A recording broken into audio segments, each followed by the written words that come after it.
आसतु नजर पकेबा हमर AI anchor सहित आज न्यूज हाइलाइट्स कोन रही। नमस्कार, ओटीवी न्यूज हाइलाइट्स को स्वागत करुछि मु लिसा।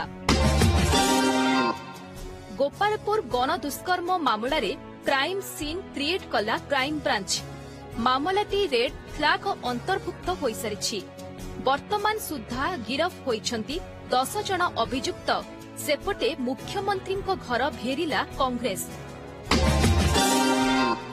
केन्दुझर जिल्लार पंडापड़ा थाना अंचल नाबालिका गण दुष्कर्म परे हत्या अभियोग। मृतदेह को गछरे टांगी देइथिबा अभियोग आनिले परिवार लोक। 2 जनंकु अटक रखी पचरा उचरा करुछि पुलिस। जाजपुर जिल्ला रे आउ 16 कलेरा रोगी चिन्हट होइथिबा सूचना देले जाजपुर सीडीएमओ। पानीरू डायरिया व्यापुथिबा संदेह करुछि केंद्रीय टीम। सेपटे लोकसेवा भवन रे घनघन बैठक। जाजपुर रे थामुनी डायरिया। व्यासनगर मेडिकल रे 2 जनक मृत्यु।